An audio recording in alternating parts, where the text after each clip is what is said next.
All right, let's go ahead and bring Bruce on. So warning for please. everybody, we are likely going to run a little bit long because this is very important.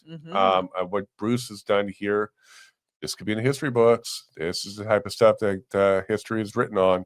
So I'm really excited. It's a draft for what the Alberta Constitution should look like. And if you haven't seen his episode, his interview, please go check. It's gone popular. YouTube's loving it, all that kind of stuff. Most of this is there. Most of this is there as well. So he's been formulating this as well. So I'm really pleased that he's joining us today. Good morning, Bruce. How are you? Bruce. Good morning, Jason. Hello, Paula. How are you? That's quite a dream, Jason. Good.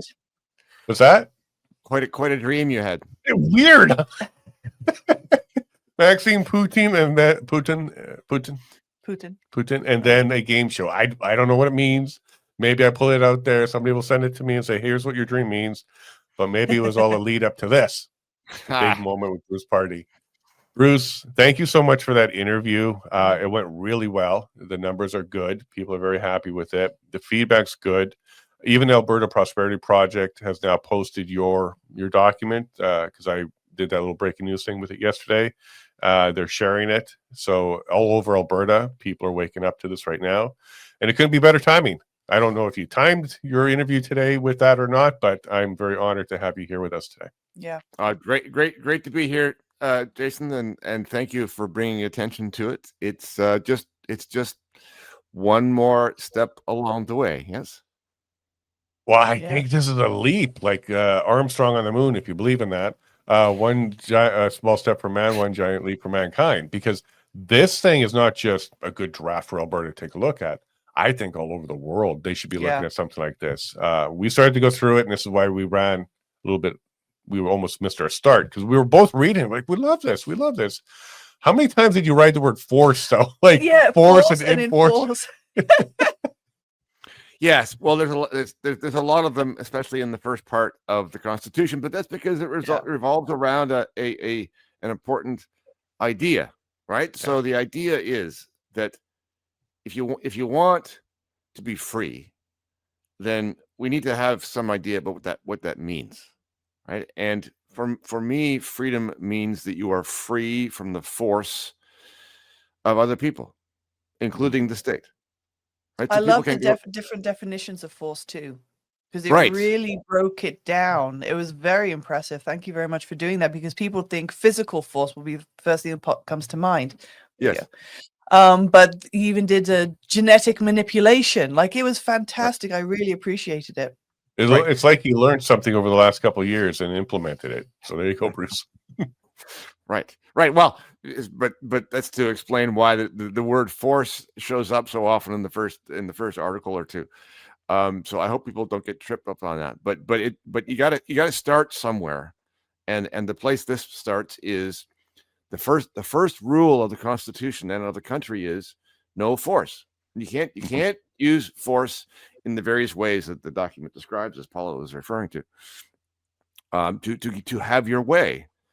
And that applies to all of us as individuals, but also to the state. And then you get into the ways in which we can restrain the state, because we need a state. And the anarchists would say no, you don't. But we need the state for the first purpose of enforcing. There's that word again. Enforcing this rule against force. So let's say one of your neighbors comes along and interferes with you and steals your property and beats you up. You need a state to come in at that moment and say, no, that's contrary to the rule, and therefore we're going to use our force to prosecute you or prevent you from doing what you're doing. That's what you need a state for. But otherwise, the trick is to be able to restrain the state from stepping over that line. And that's the trick. How do you make the state powerful enough to keep the peace, but not powerful enough to curb the freedom of the people? And if you can find that mechanism or that architecture, that's what we're after. I think it's genius. And are you a Star Wars fan? May the Force be with you. I'm a fan. I'm a fan of the first two, and by the first two, I mean the original first two, 4 and 5. After that, not so much. So I think what 77 and 79, those years those That's came correct. out. But That's correct. Yes. yeah, there you go. Good years. 77, Yeah. 79. Good years. That's There you right. go. Good years. Well, let's bring it up so that people can see it. Yes, it's we put a link in all our descriptions. They're everywhere now. This thing's getting out there. But let's go ahead and kind of take them through this a little bit here, Bruce. We won't be able to get into every single line, but we can certainly get into all of the main parts here. And as you're highlighting here, force is section 1. Force and threat of force prohibited. Bum, bum, bum. You can't do it. I'll read this out for the people that are podcasting and are listening. 1A, so right at the very beginning, no one, including the state, shall impose force or threat of force against a person or property of any citizen without consent. I like that last part too. So you can still have boxing matches and other things, but without consent. And then you get into that one. Right. No, that's exactly right. So, of course, consent is central to this. Consent is central to your freedom, because consent means that you have the power to control when and under what circumstances other people are allowed to touch you or otherwise interfere with you, right? So in a sense, the whole idea revolves around consent. And of course, we add on to that the next section, this prohibition on force. The first exception is, of course, if somebody is applying force to you, well, now you are able to use force against them in self-defense and so on, right? So that's the exception that proves the rule, if you like. No force without consent unless somebody attacks you, in which case, go for it. Force met with force, and I also like what you have here, or to protect property. Already way better than what Polyev has suggested. He said you have to have safety, like concern for safety, and it didn't cover property.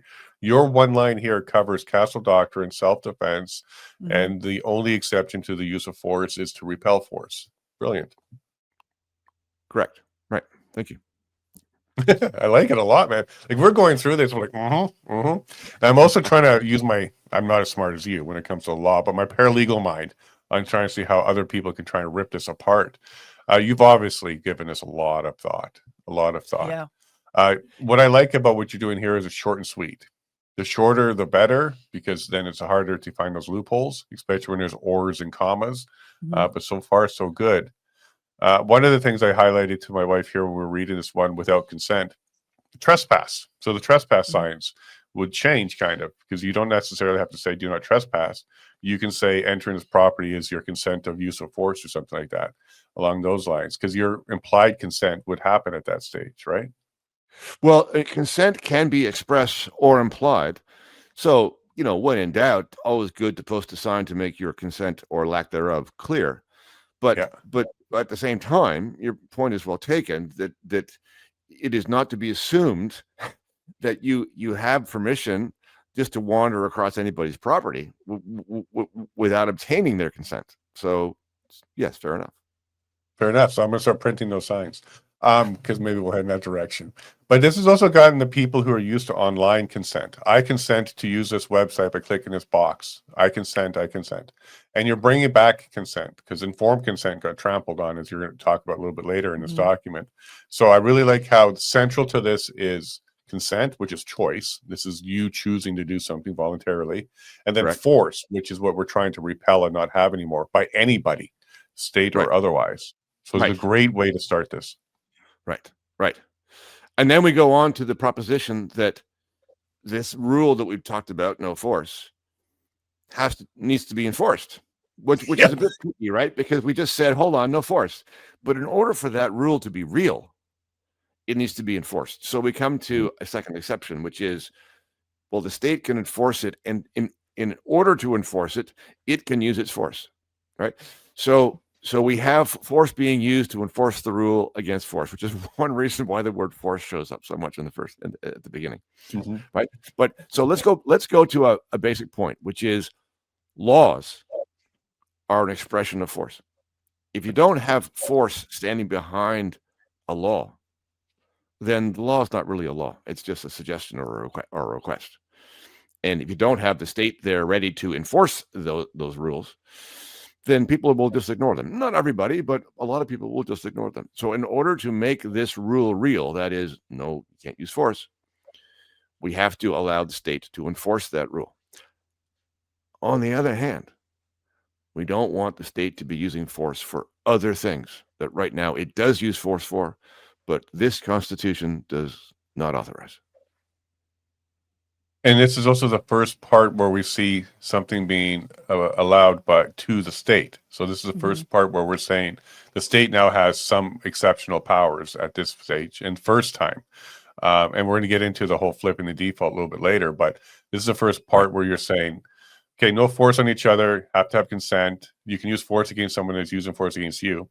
Notwithstanding, the state does have this exceptional power. And the way you've worded it is, notwithstanding the prohibition against force in 1A, the Alberta executive, which would be the elected people, may use... the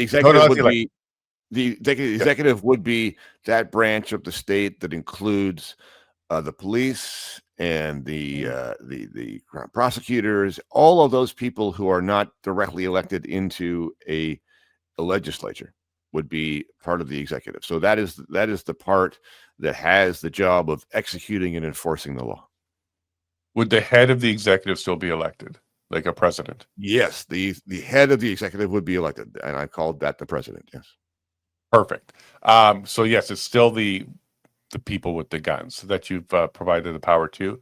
May use proportional force, so that may be a discussion, proportional, or threat of force to investigate or prosecute alleged violations of 1A, to enforce orders of the Alberta Judiciary. So there's your branches. You're already branching out right here.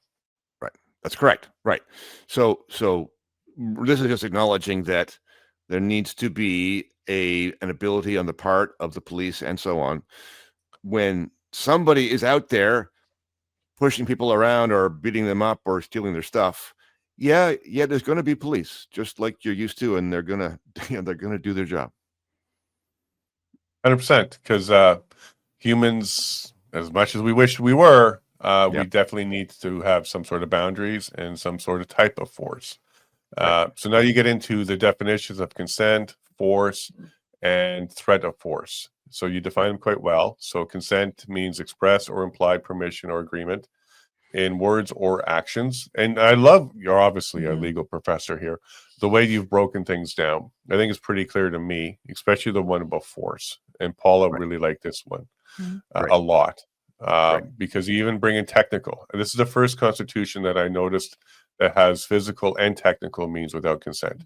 So now the state can't like break into your phone. This is already covered because that's a type of force. Right. Correct.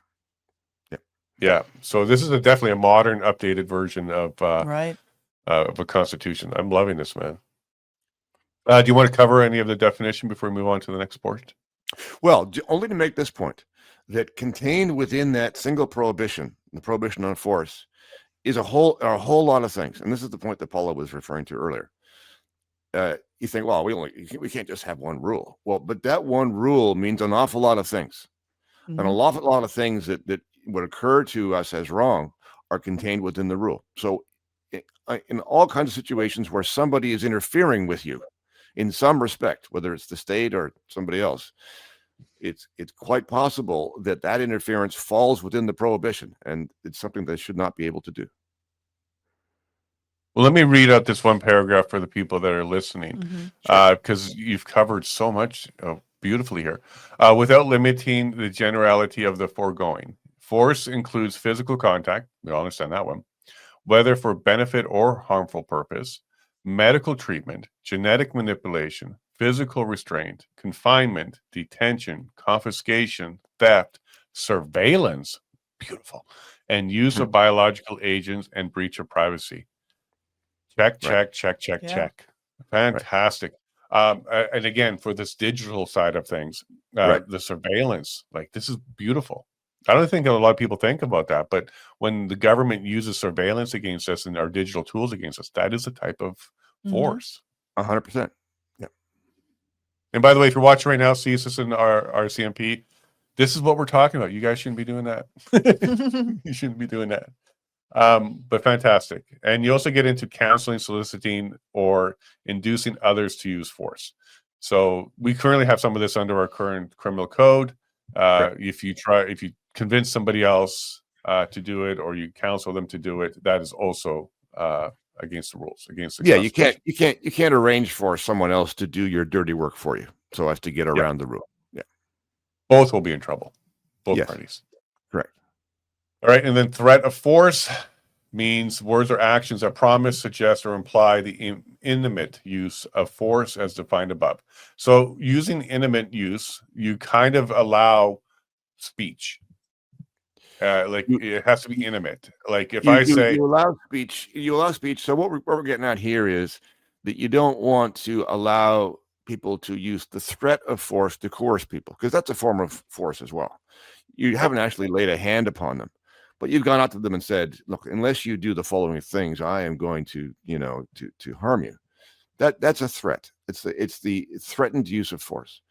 And that constitutes coercion. And so, yes, of course, people are going to be able to say what they want, except that not for the use of threatening force, because that's the form of coercion.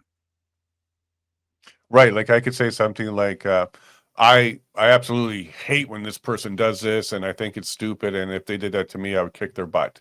But that wouldn't be considered. That would be totally fine. That's fine. Mm-hmm. And you can, you can say pretty much anything that falls below this threshold of actually threatening imminent force. So great. Yeah. Right. I'll just leave it there. Yeah. Yeah, and because this is where Bill 63 was over the line. This is where they were going over this line, because it wasn't intimate anymore. It was just if somebody felt scared, that would have been enough. So this is stopping the line right there. Correct. Awesome. And I think I hope a lot of people are paying attention to this, because it's exactly where we need to be going. I see a lot of these pictures where you've kind of demonstrated this.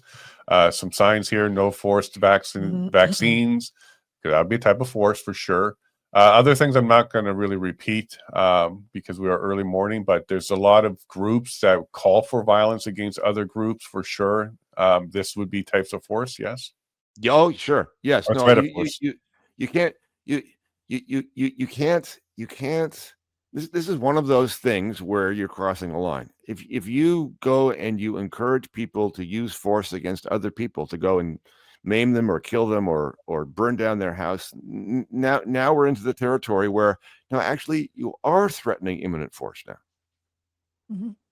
Right, and this isn't about speech. This is about force and threat of force.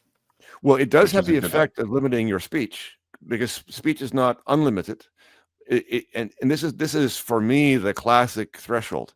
You can say whatever you want, but you can't use your speech so as to coerce other people.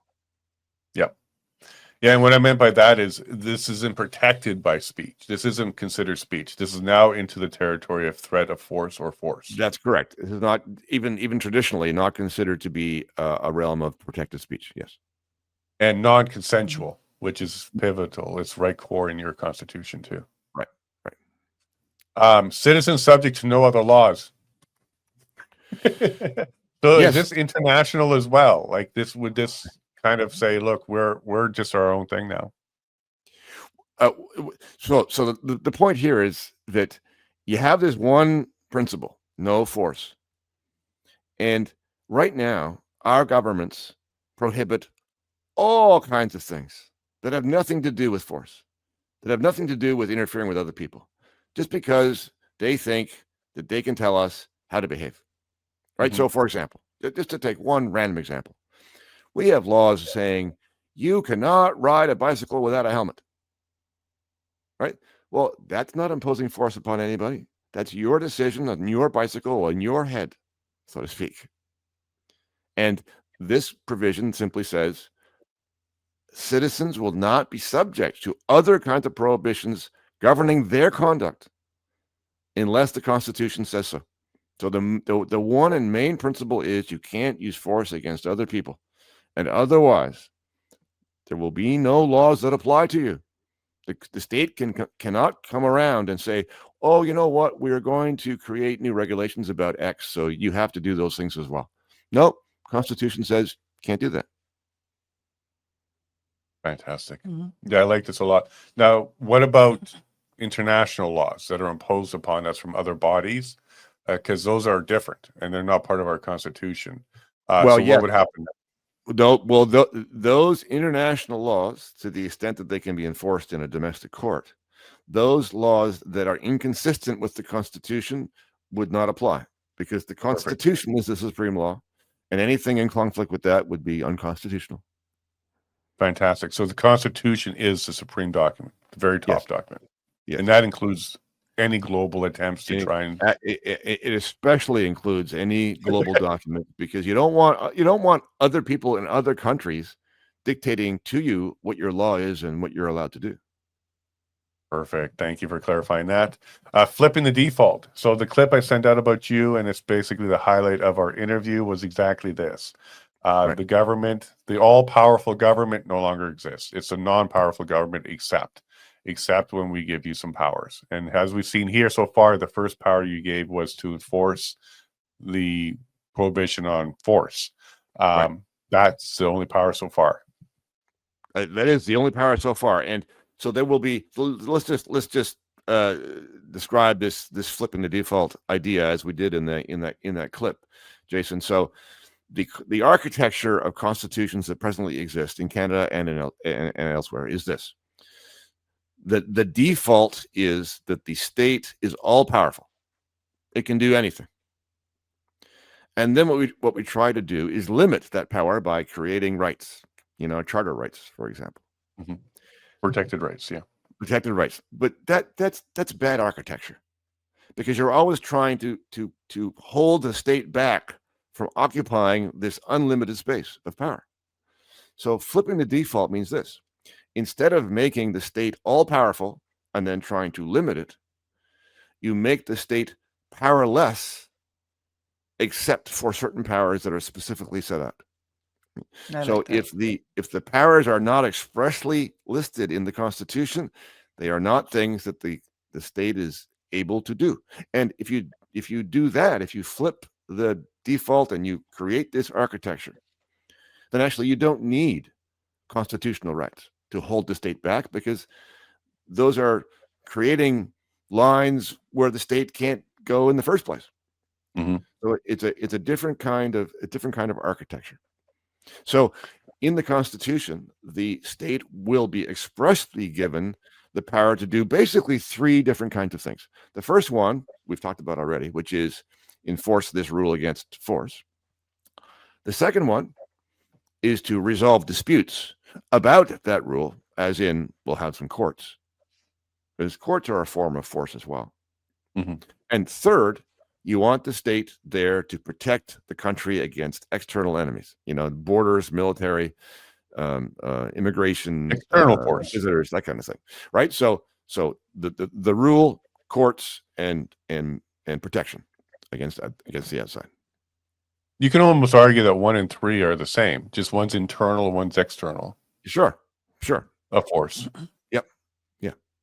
It's all about force. And just to simplify this for some people, you would change the argument from "you do not have the right to." Mm-hmm. Oh, yeah, it would change it to that, from "I have the right to." Because right now people think I have the right to do something, but it would be "you don't have the right to," because I have all rights except for the ones that are explicitly given to the government. So the proper. So let's say you had a government that came along and said, "Well, we're going to make rules about this regardless, because we think it's necessary." The proper constitutional response is, "Well, you don't have the power to do that. Mm-hmm. Your powers are expressly listed in the Constitution, and those powers are not there. So that's the end of the game.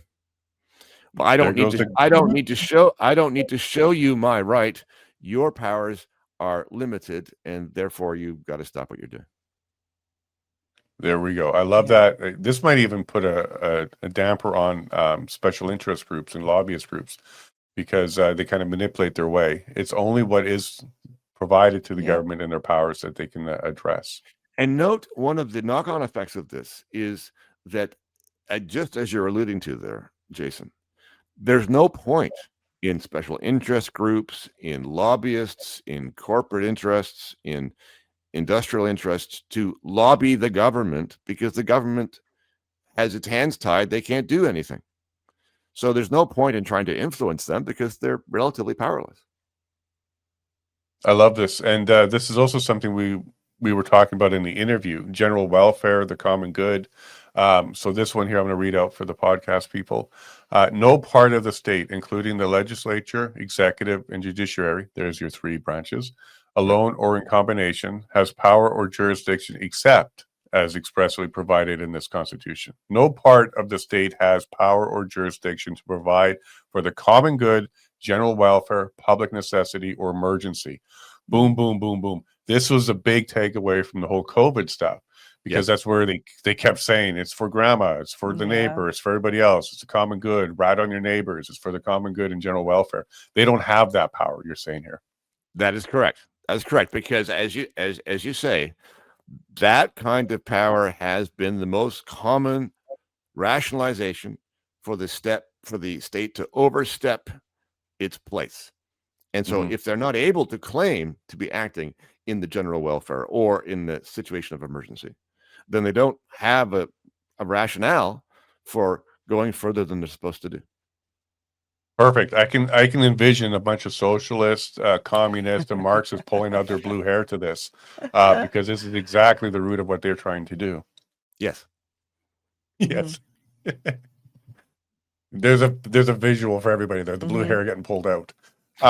So there's really no need for a Bill of Rights or charter at this point, because we're not trying to protect ourselves. It's the government that has, or the state that has been provided certain powers. That's correct. And in fact, if you did include such a thing, you might, it would contradict the architecture that you're establishing. It would be inconsistent with what you're setting up. There'd be no rationale for it. The creation of it would potentially create the impression that in order to establish your liberty, you have to find a right to point to. And that's not the point at all. It's supposed to operate exactly the other way. You are free from the force of other people, including the state. That means the state cannot impose laws governing your conduct, period. And the one exception is they can prevent you from using force. And that's the end of the story. Now, there could be a Bill of Powers that lists the government's powers, or the Canadian Charter of Powers and Duties, the things that we're expecting from the government, but there wouldn't be one that's needed from us anymore, for us anymore. That's right. And part of this Constitution would be to expressly describe the specific powers that the state has to undertake those functions that we refer to. It'd be hilarious to see protests from the government. We want more power. We want more power. Good luck with that. Oh, they definitely would. No question about it. Yeah, for sure. And there would be certainly a process, because you have an amendment process here. There's certainly a process to go ahead and add new things as we move along here as necessary, right? Well, perhaps, but just to jump ahead to that, the amendment process is relatively difficult, because you don't want these things to be changed easily. You don't want to make it impossible, but you don't want it to be changed easily. And the formulation that I've suggested, fairly simple one, but onerous, which is we're going to have two legislative houses, and each of those houses would have to pass amendments by two-thirds majority, plus a referendum of the people, which also needs to pass by a two-thirds majority. So it's possible, but it's not going to be easy. Perfect. I like that. I like that a lot. And I'm going to start getting through this a little bit quicker, but the term limits amateur public servants. So this is what we're kind of talking about here, because these aren't going to be professional politicians anymore. These are amateur public servants. Right. So what we've done so far is we've disempowered the state, but at the same time, we also want to disempower the people who run the state, because right now we are burdened by what I like to call a professional political class. The longtime politicians, entrenched bureaucrats, tenured judges. This is what people refer to as sometimes as the deep state. The entrenched interests that you can't move, who have seized power effectively and over time have enlarged the power of their own institutions for their own reasons, because they believe in that. So what we've done here is we've set strict term limits. And the bottom line is this: nobody can serve the state in any capacity as an elected representative, as a bureaucrat, as a judge, as an employee, or as the case may be, for longer than 6 years over your lifetime in combination. So let's say you get elected to a legislature and you serve 6 years. Okay, well, your time is up, and now you cannot run again. You cannot be a judge. You cannot be an employee. You cannot even be a consultant. You cannot be a bureaucrat. Everybody has 6 years, and the whole idea is this: we want people to come in and serve and get out, so that there are no vested interests inside the state. Nobody is powerful because you're not there for very long. There are no public service careers as a judge, as a politician, as a technocrat, even as an employee. Mm-hmm. And so you've eliminated that problem sort of right off the bat. This is going to inherently create a more efficient government, because they're going to have to define roles in such a way, keep them super small so that they can't be passed on, because the turnover is going to be high. And this is going to force the government to be smaller and more efficient. And yes, you even have appointed officers and stuff like that, and employees. So this is the whole state. This is the whole state. And yes, there'll be a lot of turnover, and that's really the idea. So let's put it this way: people may react to this and say, "But you want people with expertise. You want very competent people, very well trained and effective people." Well, my response to that is actually those people, the well trained, effective, competent achievers, you want in the private sector, not in the government, right? You want people to visit. You want people to visit the government and serve it for a while for the purpose of public service, but you do not want people there to enrich themselves and create a career. Correct. That's right. And an example of that, just to give people an idea, is the Olympics versus professional sports. The Olympics is supposed to be just for the amateur non-professionals, the best of the best. Right. Right. And that's kind of showing you, look, you can actually have people that excel and do fantastic in the amateur side of things. But if you want to be the best paid basketball player, join the professional league. They've messed around with that a little bit, but the spirit of the Olympics is always amateur. Right. And I do like how you carved out here, though, the armed forces and police force, 15 years. Yes, those are the two areas where you might want people to be able to stick around a little more for their expertise. You don't want it to be open-ended, but 3 or 6 years at a shot might be just a bit too short. Yeah, and I can see why, because some of these are for the force, the state's use of force, whether it's internal or external, and you definitely want to have people that are well trained on that, and you want people to be able to fly your fighter jets, and right, and that takes time, right? So. For sure. But there's also this inherent, not necessarily assembly line, but as you're making your way through, everybody will eventually become a senior and then leave. And you don't become top heavy, especially on the police force, where your career is to become the commissioner or something like that. I like that a lot. Yeah. So there's a career for you there.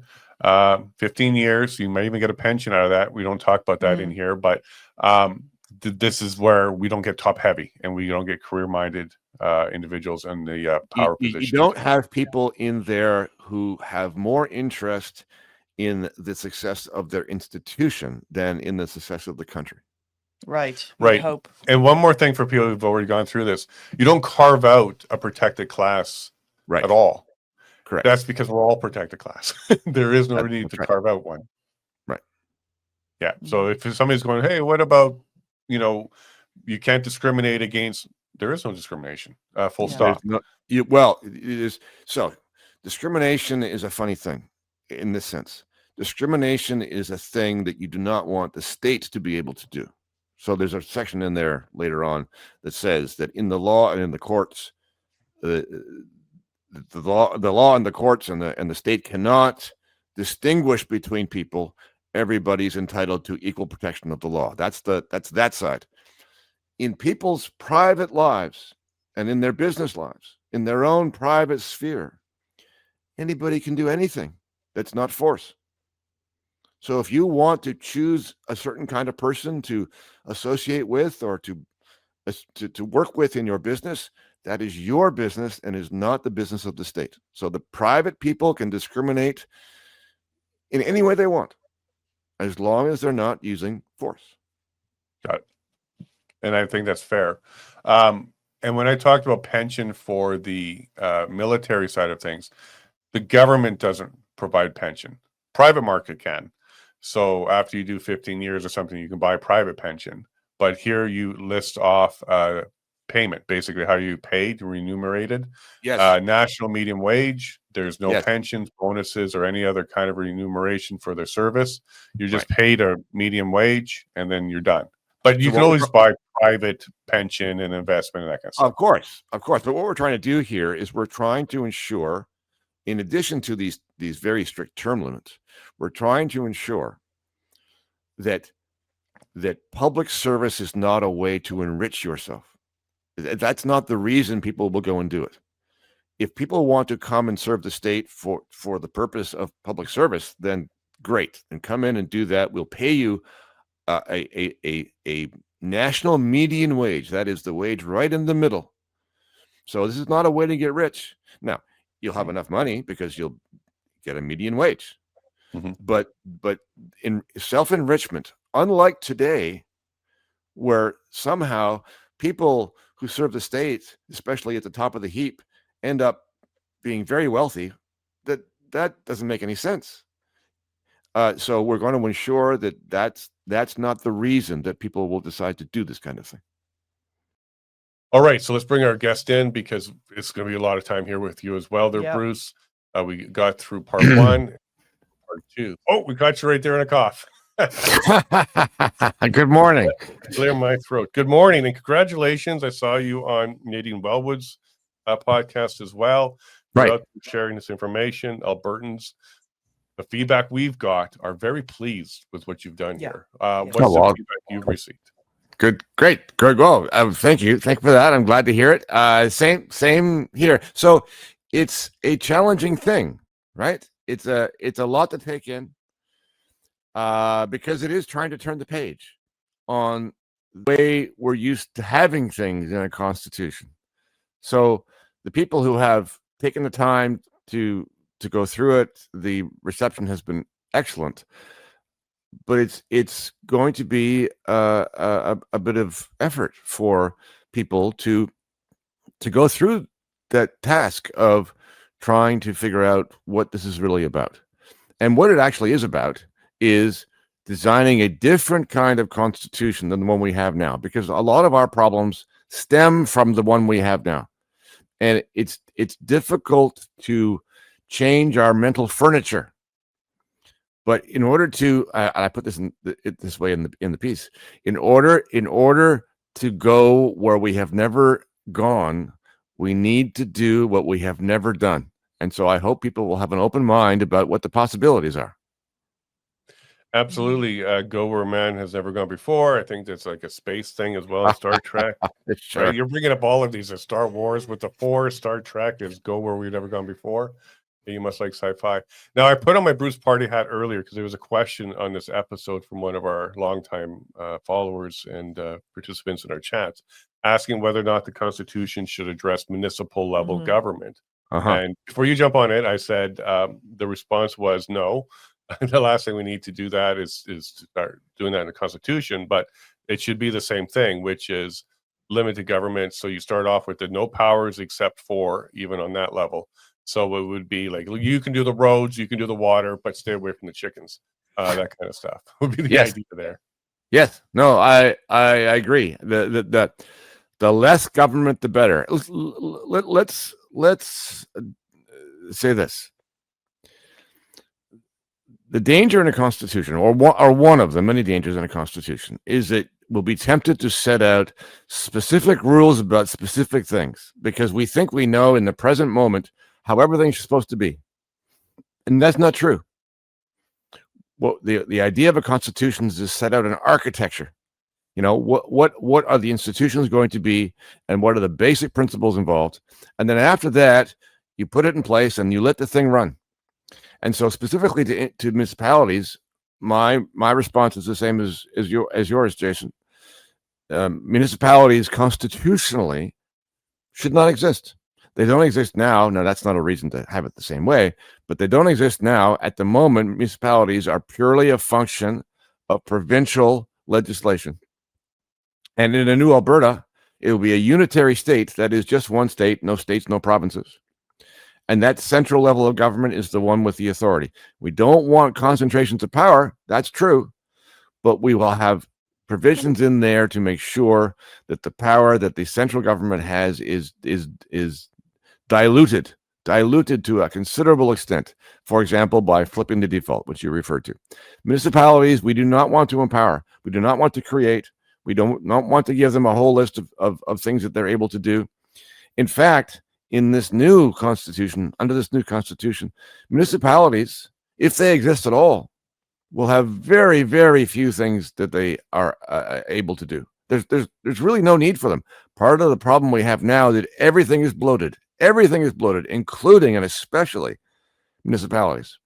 And so rather than trying to tinker with it, it's best just to leave them out and go back to the basic principles. And that would include a medium salary and 6-year max, the same type of things that the Constitution is providing as a framework. It would also apply there. Also apply to that. Yes, correct. Yes, that's if right. you do have a municipal government, you choose to do that, it would have the same framework.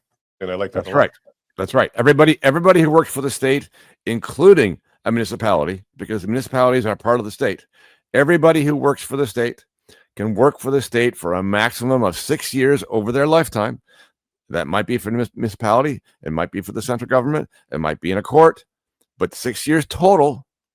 And everybody who works for the state, including a municipality, will be paid the national median wage. That is, working for the city is not a way to get rich. And there was one comment after that, because I laughed because their comment was meant to push against it, but a comment made the point. And it was, well, if we do that, we're not going to have a lot of professionals there. And I'm like, congratulations, you got it. That's exactly right. That's right, because you want the private sector to be where the professionals are doing a bunch of things. You want limited government, just small tasks and roles, because it needs to be something that can roll over. And by design, because it's limited that way, you won't be able to have bureaucrats. You won't be able to have, long-term, career-minded people. And also you won't have the same level of corruption because you're not going to be there long enough. So it's by design that the government will do very little. And that's another one of those pieces that people have to kind of switch their mind on, because they're so used to government doing so much. And they're like, well, do we really want them to do that anymore? Or do we really want them to be very restricted on what they can do, should do, and leave the rest to the open free market of the private side? This is an excellent example of what we're talking about, which is we're trying to do it differently. And one of the problems right now is that we are under the thumb of an expert technocracy, or at least a technocracy that claims to be expert. The expertise they claim. Now, how do you end that? Well, the one thing you're not going to try to do is make sure that all the experts work for the state, right? So the comment is quite right. Like, how are you going to incentivize, all the very well trained expert people to work for the state? We don't want them to work for the state. That's right. We want them to work in the private sector where they belong. I agree, and that's why I think it's important for people to kind of grasp that concept, is it is an amateur government. It's meant to be. So that when somebody comes in, they have the role of, well, I'm the person who's going to maintain the roads, and it's a very restrictive thing. But they don't need to be the one that makes relationships with the contractors. And because even the contractors are going to be cycled through quite a bit. But there isn't a long-term relationship there. There isn't something you're trying to build there because it's not needed. What's needed is identifying which places need road, what needs to be hardtop, where the money's coming from. That's kind of where your role is, not more than that. And that's where bureaucracy is. That's where people don't understand that. That's where the bureaucracy is. I'm having a relationship with them. They're inviting me to their conference. I feel all special with their stuff. That's the corruption. That's the bureaucracy that we actually want to try and get rid of. And we have a whole host of people. Sorry, go ahead, Paula. No, I was saying not the projects that need to get done. It's because people have that concern of, if we have a smaller government, how are we still going to get the roads done because they have to plan for this type of thing? No, the planning and whatnot can still go ahead. The contracts can still go ahead. But like you said, it's the relationship building, the whole, this old guy, we know each other, nudge, nudge, wink, wink, we could get a deal done. I think that's what people want to see the end of. Yeah. And we have a whole host of people inside government who think they know best and have taken hold of the reins and are charging off in the direction that they think is appropriate. And that's the kind of thing that has to stop. I love it. So now we just got to jump back into it because I think we've kind of caught everybody up.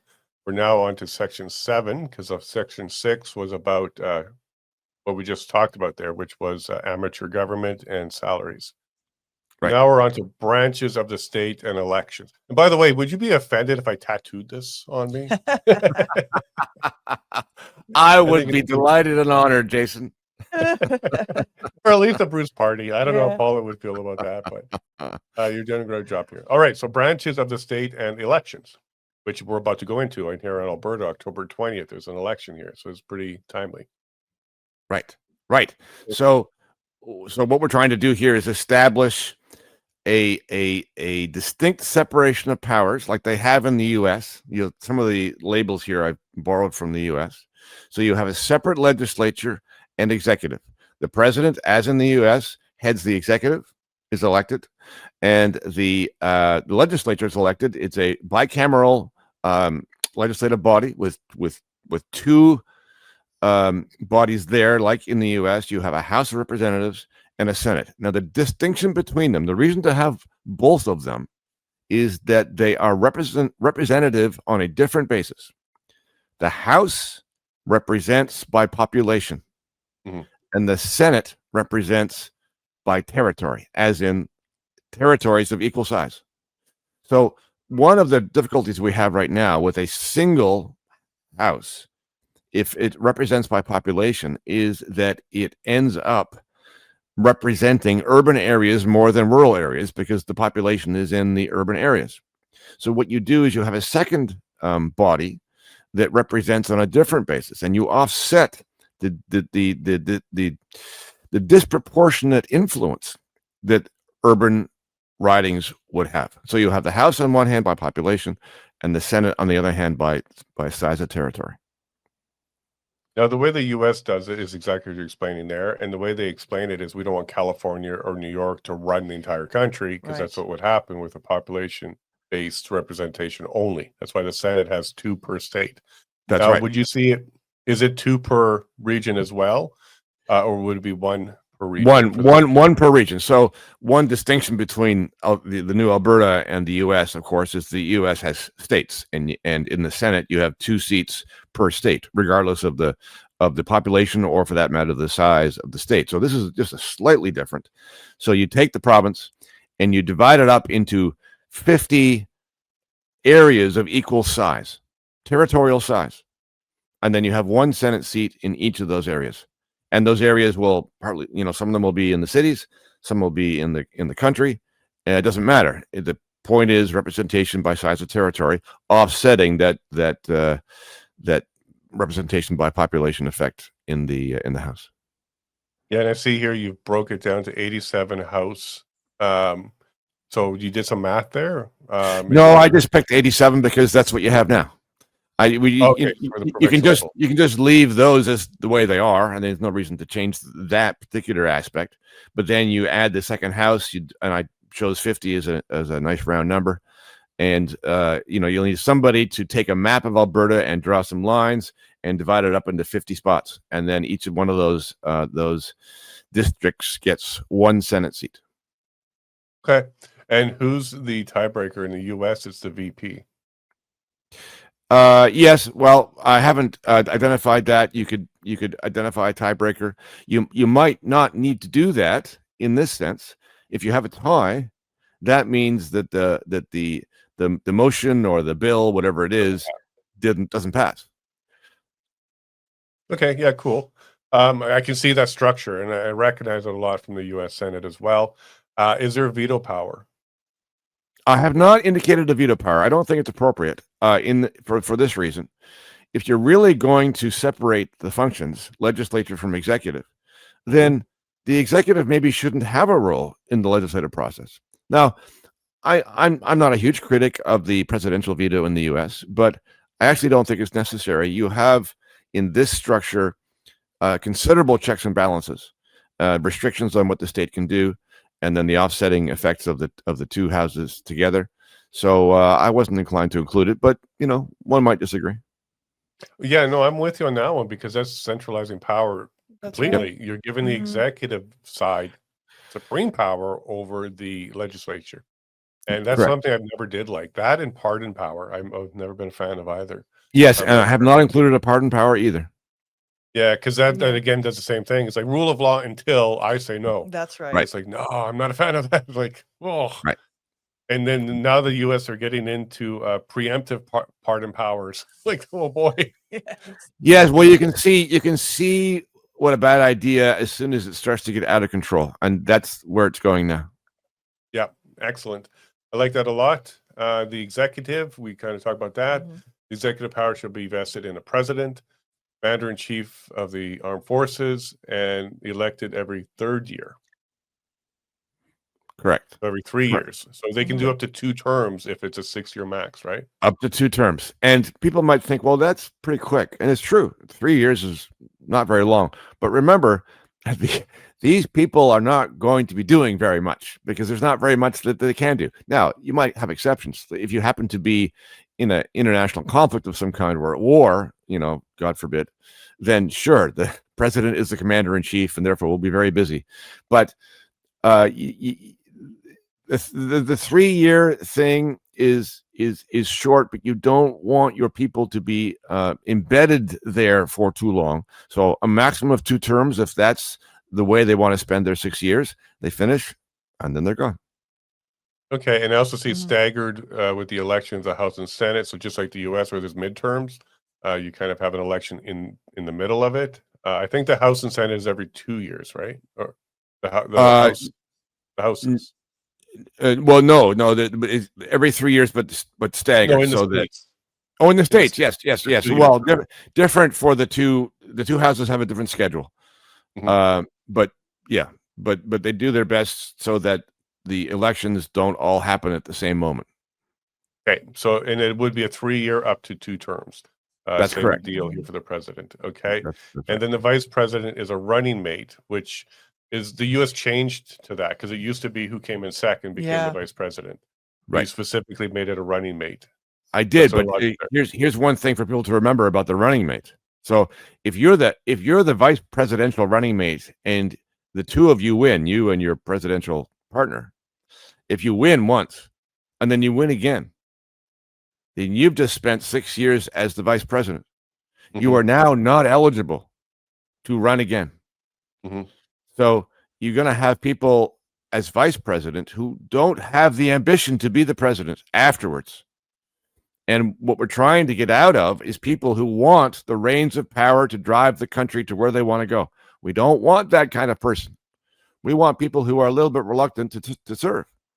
And so you might be able to persuade someone to be your running mate on the understanding that they're probably not going to be the president after you're gone. No. Yeah. Whereas in the opposite, we're looking at the US because everyone's hoping that this is the Trump's final term, and then J.D. Vance will be coming up next behind him as president. Right, because technically J.D. Vance could spend 16 years in the White House. Yeah, 8 as a VP, 8 as a president. Right. And also the VP doesn't have the tie-breaking power of the Senate. So the power there is not high when it comes to the VP by design. Correct. Okay. And I also see here that the person the pleasure of the president. So the executive is appointed, not elected. Yes, well, but some part of the executive. When we say the executive, we mean the whole branch. Now, Yeah. the cabinet, the president's cabinet, is part of the executive branch. That they're really the head of the executive branch, and they are appointed. If the president will choose those people, with the approval of the Senate, but it also includes all the employees. And the point here is this: it's the executive branch. The president heads the executive branch. The president is elected. The executive branch and the people who run it are under his authority, and if he wants to get rid of somebody, including an employee, then he can do so because he's responsible for how the executive branch runs. What we're doing here is we are ensuring, not that we haven't already done so with the other provisions, but we are ensuring here that there is no deep state that is calling the shots in contradiction to what the elected president wants to do. No, I do see here an high power for the president because they can dismiss without notice and without cause. Correct. For That's any it. reason. For any reason at all. So if there is an office clerk working in some department who is spouting off about how bad the president is and how bad his policies are, and the president assesses that person is not supportive of his government, the president can say, "I'm sorry, you're fired." Okay. And if that person was, let's say, 2 years into serving, they could come back later and do another 2 or 4 years under a different president. That's correct. Okay. It was the without cause part that raised my eyebrow because that means it's almost like an employee veto power. You don't have to have a due process on that one. And that was by design, right? Correct. Yes. Okay. In other words, let's just underline the point here. Okay. So people, again, this is one more thing people are not used to. What we're doing here is making employment with the state not a sure thing, not a stable thing, not an embedded thing. Yes, you can be dismissed for any reason at any time by the president. If you don't want that kind of situation, then don't work for the state. Okay, and sorry, I'm just going to back up quickly here. What are the ways to remove the president? I obviously see death here, resignation, but is there a way to remove the president? Well, so this is an interesting question. Like impeachment, right? Yeah. Well, impeachment, yes, but so let's. I want to take your question in a bit of a broader way because one thing I have not included here is recall. The ability of citizens to get together in the middle of a term and say, we don't like the way this is going. We want to, vote again.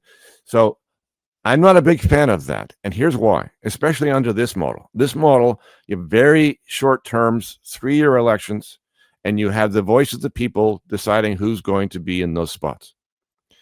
If you have recall provisions and processes that are easily triggered to get people out of the positions that they've been elected to, then what you're likely to get is rule by the mob. Every time the mob gets a feeling that, well, we don't like the last thing that happened, we want to get those people out now.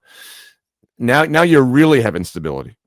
And because the thing has been set up in such a way that the state is relatively powerless now, the people in it don't stay very long, the terms are short, the elections are frequent, there's really no reason to have recall provisions that introduces a very extreme degree of instability, I think, in the institution. It's good to have it powerless, but it's not good to have the mob empowered to sort of take it down, any day of the week. Okay, and because it is a 3-year with staggered House and Senate, you really have an election like almost 1.5 years, every 1.5 years, where that's also when you can say, well, we don't like what he's doing or she's doing, and we're now going to, remove a lot of the power out of the House by putting more different people in. And also when you say rule by the mob, you also will end up with pandering to the mob, which is something that you don't want to have in your government, where they're just pandering to the mob. Let's put the big picture this way. So in setting a constitution up, and we talked about this, Jason, there are two bad choices. One choice is to be ruled by the elite, and the other bad choice is to be ruled by the mob. You don't want either one. What you want is a constitution that allows you to rule yourself and allows other people to rule themselves without allowing either one of you to interfere with the other. Okay? But the mob is a power that wants to interfere with you. as is the elite. Right? So what we're trying to do is design a constitution that does not allow either one. People like to think that if we give power to the people, this is a favorite phrase, to the people, allow the people to decide, allow the people to recall and to remove and to elect and to rule by referendum. Okay, referendum for some things are appropriate, but for most things they are not. Because what you're doing is giving power to the mob. The example that we used last time, Jason, we talked about this was, let's say by referendum, we decided all our COVID policies. So we'll have a referendum to say, all right, should everybody get a vaccine? Is everybody required to get a vaccine by referendum? Okay, well, now you got a problem. Because if 75% at the height of COVID says, yeah, everybody gets a vaccine because they've been duped into thinking the vaccine is safe and effective. 75% in the referendum say that everybody has to get a vaccine. Okay. That won't do, because now your individual autonomy is gone. Everybody now has to get a vaccine or ends up in prison. Okay. That's not a free society. So you don't want rule by elites. It's true. You also don't want to be ruled by the mob. Yeah, I agree with that completely, because there is a wisdom of the crowd, but there's certainly reactions by the crowd. And you can be feared into things pretty quick. History has shown that. That's not speculation. In that many times. Okay, the judiciary. So now we're into the court side of things. Yes. There's an appeals court of one judge for every 100,000 citizens, and an Alberta trials court. So this would be like the criminal side of things. Well, this would be the trial court for all different kinds of cases, criminal, civil, as the case may be. And these are the only courts. So one of the problems we have right now is we have a plethora of courts, and especially tribunals, non-court bodies that are acting like courts, that are appointed by the government, that pretend to be courts, sort of, but they're not really courts. We have a divided court jurisdiction. All of those are gone. One thing we do not want is executive bodies like tribunals, which are executive branch bodies, pretending to be courts without the limitations of courts. So those are gone. What we have instead is a first level court to do trials of all kinds, and then an appeals level to appeal those trial court decisions to one level up. And that's it.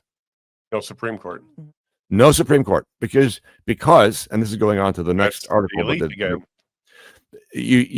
What you're doing, exactly what you are doing when you create a Supreme Court of a limited number of judges with a final say on things, with the power of precedence, is you're creating like a star chamber. These are the people who are going now to decide all kinds of questions, like what the Constitution means. And let's just combine Section 7 with Section 8, which follows, which are all about the courts. Constitutions, all of them, have an Achilles heel, and that is that they are written in words, and words contain ambiguities. And if you empower a court, especially a high court, the highest court, if you give that court the power to decide what the Constitution means, then you are no longer ruled by the Constitution. Instead, you are ruled by the court. And that cannot be. That's the situation that we have pretty much in Canada today. If you read the words of the Constitution, including the Charter, and you read what the Supreme Court has said that the Charter means, sometimes those two things don't add up.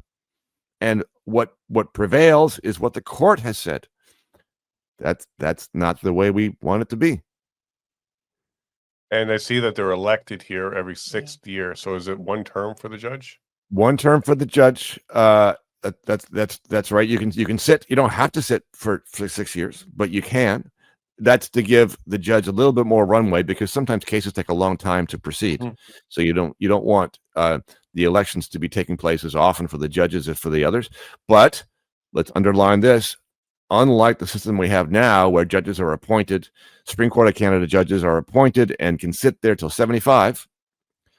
Again, in this system, 6 years, 6 years total. If you want to sit for 6 years, fine. After that, you're done. You go back to doing whatever you were doing before. And here's the part that I really like, is for trial and appeals. Judges of the appeals court may or may not be lawyers. You don't have to be part of the bar. That's a good change. Right. Well, right now we are subject to if I can use this word, to the hegemony of the legal profession. Right? Uh-huh. They have been using for a long time their authority as the people who know the law, basically to control the legal system. And they over time, they have not been concerned about the fact that the legal system has become opaque and not accessible by most of the people most of the time. And so one way to break through that is simply to say, look, you're allowed to be a judge. You're allowed to represent clients in court if you want to, if they want you to. If people want to elect you, because, if you're not a lawyer, then they're allowed to elect who they want. And so it should not be a requirement that you get a state mandated stamp of approval before you're allowed to do these functions. And this isn't a new thing. In Ontario, the lower courts, so the small claims courts, don't have to be a lawyer, but the superior courts do. So there's two levels there in Ontario, but the lower ones don't have to be lawyers. So this is not, you're not breaking ground here. You're just making it both systems, the appeals and the trial levels, are anybody that gets elected. And you can expect, though, of course, the lawyers and the judges to really not like this idea one bit, because you're going to destroy them. Paralegals in Ontario, like, they're very protective. They're going to destroy their monopoly. The one thing you can't have in a free society are monopolies enforced by the state. Yeah. So I love that a lot, because I think that's part of our problem is we don't have engineers or technicians or technical people, like we don't on the judge level. Doctors, like a doctor could be elected as a judge under this new system. That might have helped. That might have helped quite a bit during COVID. So I'm not trying to skip through everything quickly on you here, but we do want to get to number 9. Of course. Only human beings are legal persons. This is a big change for some people, because that means corporations can't be. AI can't be, robots can't be, only human beings. And it looks like you're also forward thinking on this one too, because we're headed into the age of robots. Right. Now we are talking about the law. The Constitution is talking about the law. So we're not saying robots can't exist. We're not saying organizations can't exist. We're not saying that organizations that you call a corporation can't exist. You can come together in any way you want with other people, and you can form whatever kind of organizations you want and call it whatever you want. Now, this is a free country. You can do what you want. The point is that as far as the law is concerned, the law cannot give legal personality to other kinds of entities besides human beings. So you have to act as yourself in your legal matters, making contracts, going to court, and that kind of thing. Right now, we have all kinds of entities that the state creates, that the state gives both legal personality to and advantages to. So one of the reasons to have corporations, the theory goes, is that corporations are more efficient than people. And they are, because they are given legal personality, number one, and they are able to give limited liability to their shareholders, to their investors. So they are able to gather up much more capital and hold many more assets and employ more people than any single human being tends to be able to do. And so what you do is, what the state has done, in fact, is tilt the playing field. Human beings cannot compete with corporations. And the existence of big corporations is one of the rationales that we hear for having a big, powerful state to offset each other. But the irony is they're together. The big corporations are a creation of a big state. So if you don't have a big state, you don't have big corporations, you just have people who are able to do whatever they want together. But when they do that and make contracts and arrangements between themselves, which is great, that's the way it's supposed to happen, those arrangements don't bind other people who are not parties to the contract.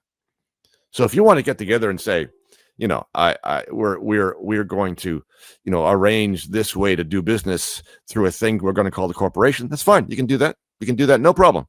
but you can't bind other people who have not agreed to it, and they will deal with you directly as a human being. I like where you're headed with that. And corporations, unions, central banks, school boards, etc. Right? Yeah. All those things, not just corporations, as you say, corporations, unions, school boards, central banks, municipalities, and so on and so forth. The list goes on. In other words, we are not going to be a society with all different kinds of legally recognized institutions that have more power than the rank and file person on the street. One of the things I never liked about how we do things right now is a corporation has basically all the same rights as a person, except you can't jail a corporation. Yeah. You can't, well, in some ways, you can dissolve them on purpose, but they pay off fines. Like Pfizer paying off a couple $2 billion for murdering people, and then they move on to their next thing. How would that be tackling it? And babe, if you want to run, Sure. I do want to continue. It was up to you Right. if you want to stick around. Let's stick around for a little bit.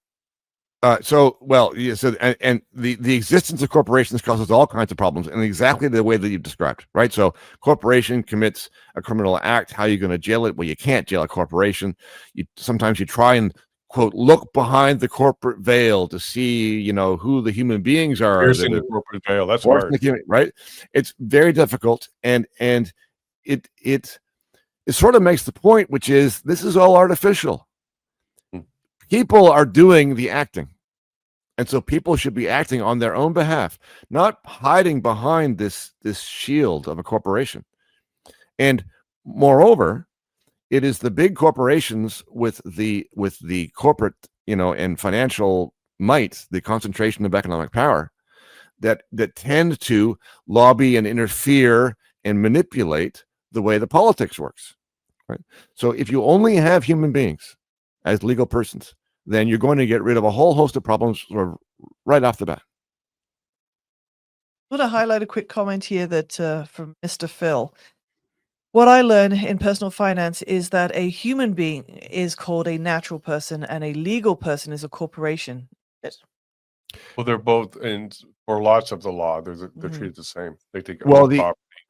Go ahead. The human so legal persons include human beings and include corporations and include unions and include any other entity that a statute gives legal personality to, and that includes human beings. Now, human beings are natural persons. Maybe that's the distinction, but natural person is not really a meaningful legal category that distinguishes it from other things.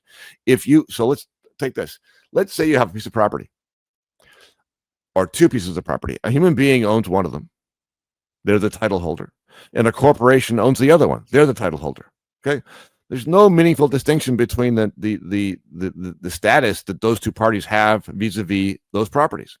The legal status they have is basically the same.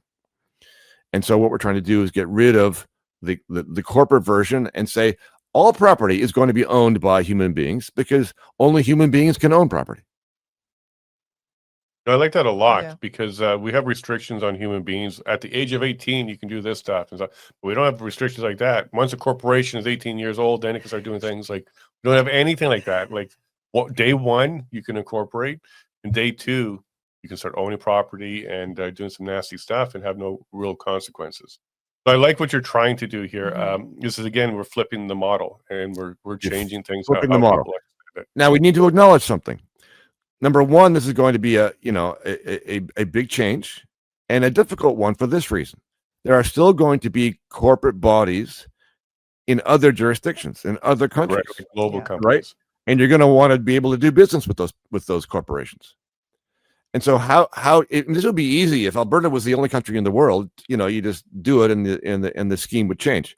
But you still have the old scheme outside the borders, and so is going to have to be some way for individual Albertans to be able to do business with those corporate bodies outside, because nobody else is going to do this, certainly not right away.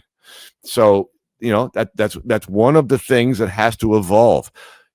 I want to make this point.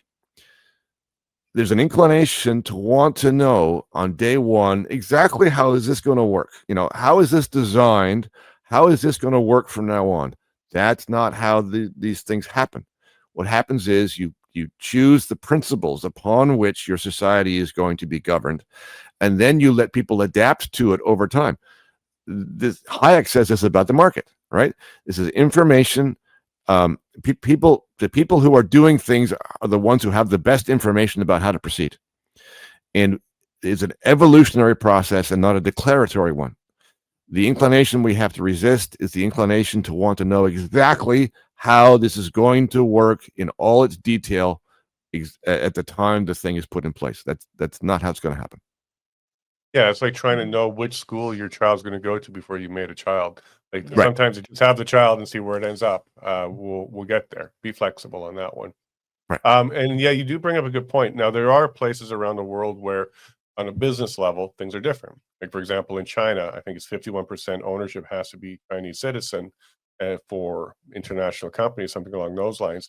Any requirements like that here? Well, we're not going to have corporations, so no. Right. So you're just not going to be able to have a corporation that is legally recognized in a courtroom as being an entity. So you can organize yourself in any way you want. It's just that when you show up to be accounted for in legal terms, it's just going to be you and not the organization that you put together. That's going to force the organizations to make sure that they have good people running this, because those good people don't want to be sued and brought into the court for various That's things. exactly right. That's exactly right. So the responsibility for what you do is yours. And you can't hide behind the idea that, well, not this case because I'm acting for an organization. The organization does not have legal personality. You are acting for you. Your actions, you are responsible for your own actions, whatever they happen to be. If you do well, then you get the rewards. If you do badly, if you use force against somebody else as a person, then they will sue you and not some corporate entity. Yeah, one of the other things I never did like, which wouldn't be possible under this model, is they just start a new corporation, move the assets, leave the liabilities, change the name, then boom, continue. Yeah, I wasn't a fan of that, because once things get bad or you get sued or there's a judgment, you just move your assets, and sometimes that's loud or there's loopholes. But that's one of the reasons they exist. I mean, the corporations partly exist so that their activities are sheltered. So to promote industrial activity, so as to concentrate resources, to be efficient. But part of being efficient is to avoid responsibility. And so you can create shell corporations or alternative places to shield assets and so on. That's part of the attraction. It's also part of the problem. Yeah. How would this work with insurance companies, though? Because you have your business insurance, you have your directors and officers insurance. Like, how would that work if you want to sue the company, but it's not the company going after the people? There is no company. There is no So you'd company. have to Insurance would still be a private market thing that could exist. Yeah. 100%. You can get insurance for whatever an insurance company will cover you for. Yeah. We actually may see new types of insurance come out of this, because I would expect so. Sure. This is they'll part. create it. They'll sell a policy. They'll create it. We will create. We will Yeah. create. This is the thing. One of the things that people have lost sight of or lost faith in. The market produces what people want, It's very true. unless the government interferes in that. And we're trying to get the government to stop interfering. No, I like it a lot. And Paula comes from the insurance industry. That's why that's top of mind for her. Was one of those senior brokers, Yeah. and he understands the value and also the consequence to it. Like how there's certain businesses you can't even start unless you get insurance for it, and getting that insurance is difficult, and that kind of limits what businesses do. And also, we saw the insurance industry put their fingers into things like, if you're not following the COVID recommendations, Yes. we're not covering you for things. Yeah. Yes. So what tends to happen here is if you have a state mandate that requires insurance before you can participate in certain kind of activity, then you no longer have a free market for insurance. You have a mandated market for insurance. You have essentially, now there may be competing insurance companies within that sphere, but you've essentially created a captured market. It needs to be a free market. If you want to get insurance, then you buy insurance. If you don't want to buy insurance, then on your own head, take the risk. Insurance is a good idea, but the state should not be in the role of saying you have to do the following things before you can compete. Right, and a good example on that is car insurance. So a lot of places you're forced to buy car insurance, and the argument there is to be protected, everybody should have insurance. But the type of insurance I could buy protects me from even a non-insured driver hitting me. And that would be the kind of market, not requirements, but what the market would start to provide. I could buy insurance that protects me no matter what the situation, as opposed to the government forcing everybody to have liability insurance, for example. And when the government interferes in the commercial choices of individuals, then what you get is a twisted market. You get outcomes that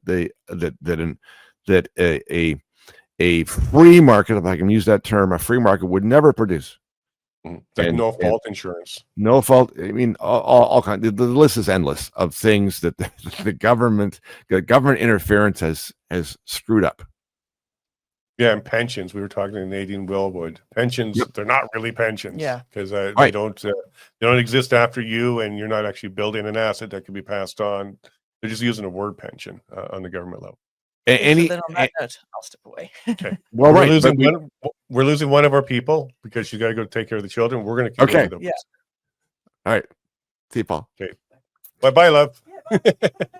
Because I definitely want to get through this. First, I love this stuff. I'm a legal guy, and this excites me, and I think it's very important. Citizenship. Wow, this is now put on our new One ID in Alberta. So Alberta now launched a One ID that has citizenship on it. It's the first one that did that. We're not even sure why. We had talked about this yesterday. But citizenship, this is one of the things that a lot of people are worried about. Will I lose my Canadian citizenship? Do I lose my Canadian passport? And what does this mean under a new Alberta citizenship? Right. So on the Canadian question, the answer is nobody knows. It will depend upon the Canadian government and what it wants to do with those people who become Alberta citizens. If the Canadian government wants to allow you to keep your Canadian citizenship, then you will. And if it doesn't, then there'll be a different story. It might be part of the negotiations, but this is part of the situation that we need to resist trying to get certainty about, because certainty is not possible.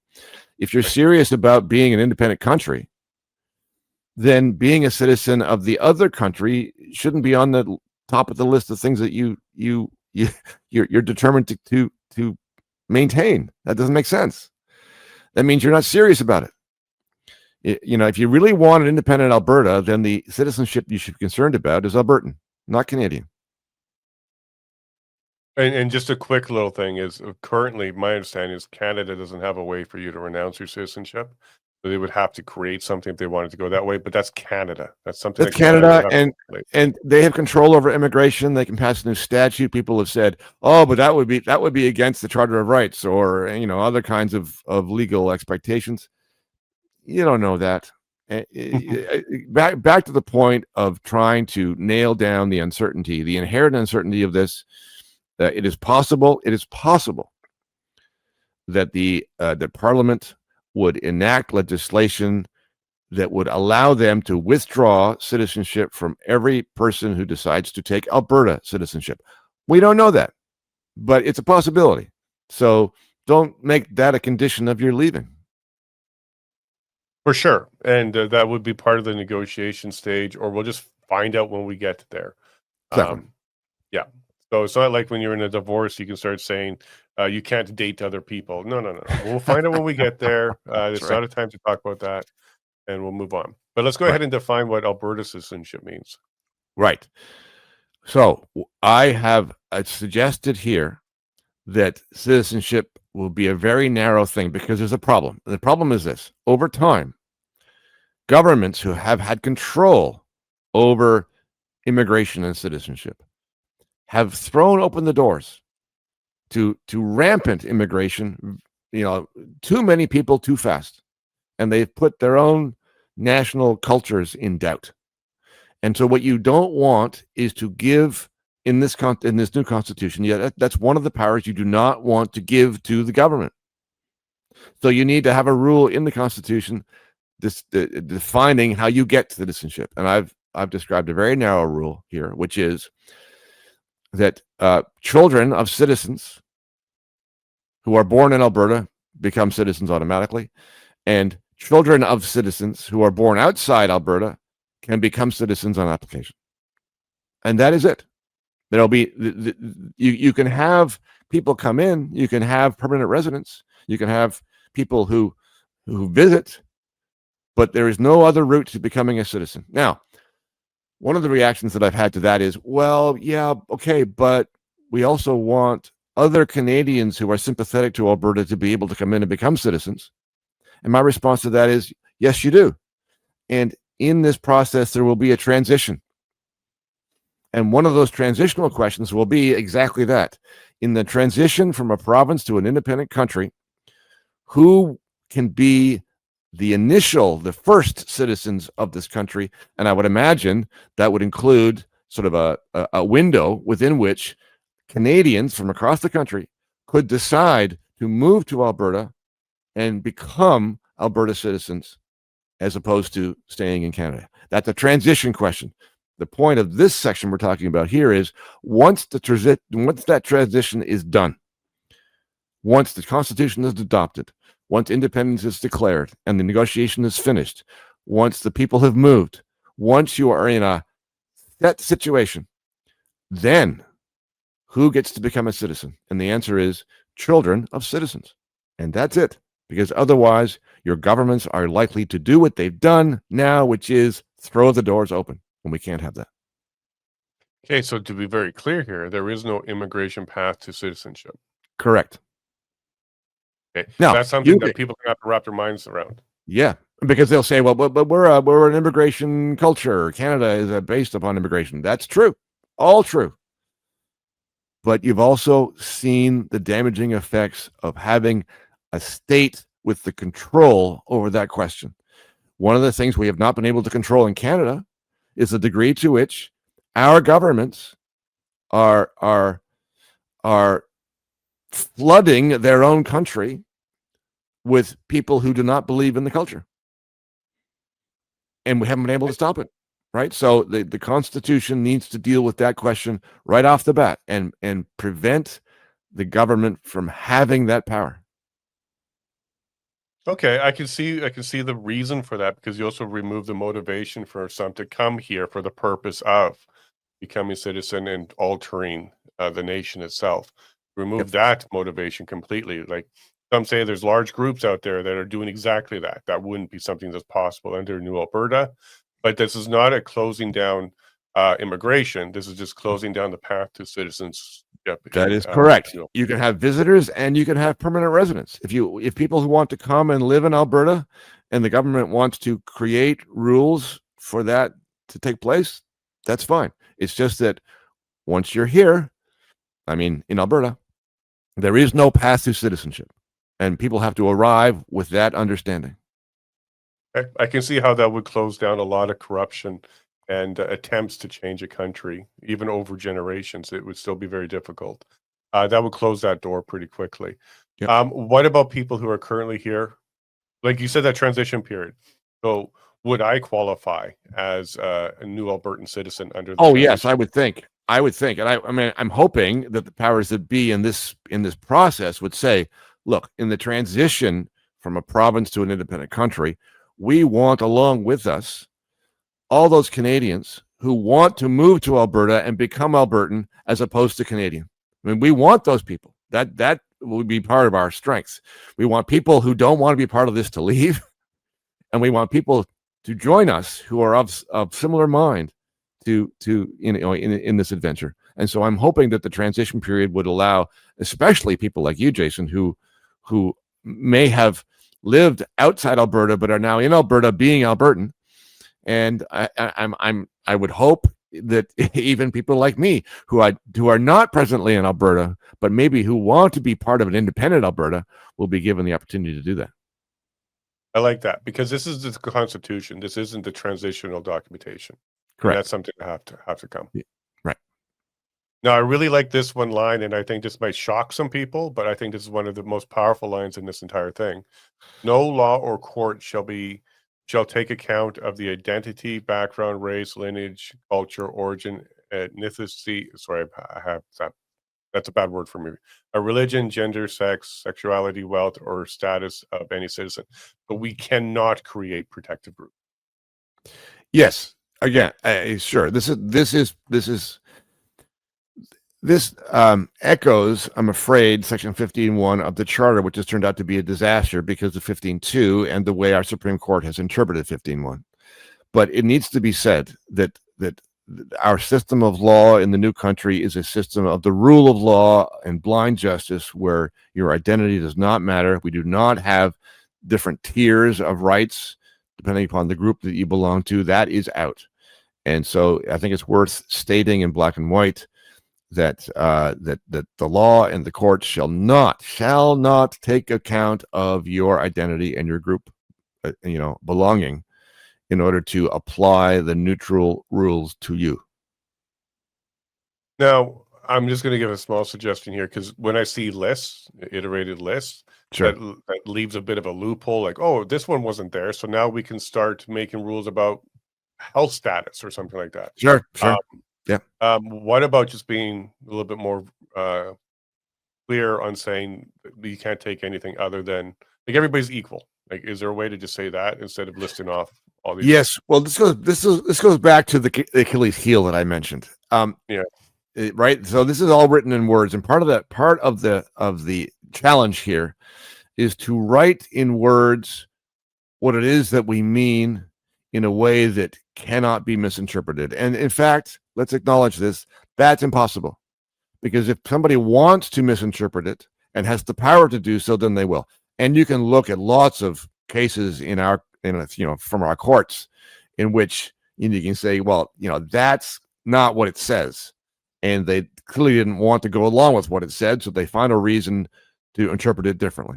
Okay, we just have to acknowledge that, and this, hopefully, this will get people out of the inclination to do the following thing when they're designing a constitution, which is, well, let's just list rules about things that we've seen go wrong. We'll just list them, and that will fix the problem. No, it won't, because if you still empower the institutions to interpret what the words mean, you'll end up right back where you started from.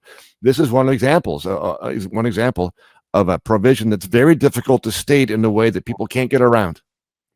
But it's worth the attempt to express the idea that justice must be blind. And so, we might be able to improve the wording, perhaps so. Let's work on it. But the idea is sound, and we need to put the idea in a way that is least likely to be able to be misinterpreted. Yeah, it's tough because it also can be future proof. Like, you don't know what's coming around the next corner. So Right. it's very difficult. Okay, cool. So now we're in separation of powers. This is where some checks and balances come into play. Right. So separation of powers is a very basic idea, but it is largely not adhered to in Canada at present. You're so kind. It's overreach. We know they do this. Well, but it's not just overreach. I mean, it is overreach, but it's overreach by design. So here's the basic idea. You have three branches of the state: the legislature, the executive, and the courts. And they all do a different thing. The legislature passes bills, they legislate.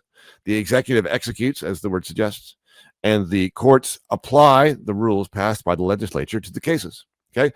And the theory is that keeps us free because no one branch has control over the whole process. One of them is making the rules, one of them is laying the charges, and the other one's making the decisions in the case. Okay. And the courts can't design the rules, and the legislature can't decide the cases, and the executive can't decide the outcome. Okay. That's the theory. Problem is that that's very inconvenient for governments and bureaucrats and courts and legislatures, because that means that everything is broken up and they can't tell what the result's going to be, and they are result oriented. They all want to see the results they want to see. And so by design, the legislature delegates authority to the executive to make rules. The courts interfere with policy, and so on and so forth. I mean, the circumstances under which the various branches are doing the other branches' jobs now are legion. So we don't have a rule of law really in this country, and certainly in that respect. And so this provision is basically just trying to take us back to zero again, which is to say, legislatures shall do this, executive shall do that, courts shall do this, and there shall be no delegation of authority from one to the other to do the other's job. You just can't do that. Now, keep in mind that we've already disempowered the state. We've already flipped the default. We've already prohibited force. So the amount of policy making the state's going to do is very, very small, almost non-existent. And so one might make the case that we've already dealt with this problem. But for good measure, this is one of the current problems in our current system of government. And so I thought it was worthwhile to say explicitly, we're going back to a separation of powers that is strict and distinct, and no more of the shenanigans that goes on right now. Yeah, and to help people kind of understand this a little bit better, currently, the legislature creates statutes and regulations. The executive will create orders and decrees. These are well, actually, the executive does the regulations for the most part. Right, because that's what regulation is kind of giving the power to the executive to go ahead and add to that list, subtract from that list without passing more law. Right. And that's how it currently is right now. Because what I'm getting at is who makes the law. Well, currently all of them do, and that's kind of that's correct. That currently all of them make the law. Most of the rules that we are actually subject to come from not from bills, not from statutes, but from all of the subordinate legislation, the regulations, the guidelines, the directives, the orders, the decisions that these people make from day to day to day, and from the policy that the courts spin out. Right. So this is not the way it's supposed to be. Yeah. And I'll give a practical real world example that we're about to get into here in Canada. Hate laws. Yeah. Oh, sure. So the legislature will say hate laws are illegal, or hate speech is illegal. And that's basically where they'll end it. The executive will say, well, these groups create hate, and they will apply that list as they see fit. Right. And then the current courts will say, well, that word's illegal. So what's coming up is the whole hate speech thing. It's going to be determined by all of these, and it's going to be applied to you by all of these.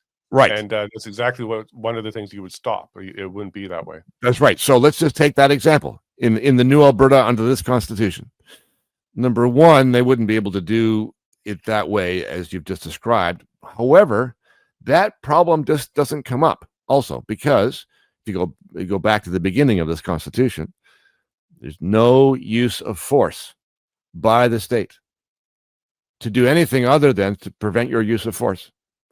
Hate speech is not the use of force. It's not a threat.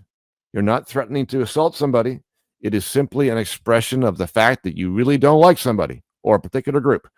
You are allowed to do that. In a free country, you are allowed to hate other people, and you are allowed to say that you do. There's no force involved. As long as there's no force involved, the state has no power to use force to prevent you from doing that. They cannot censor you.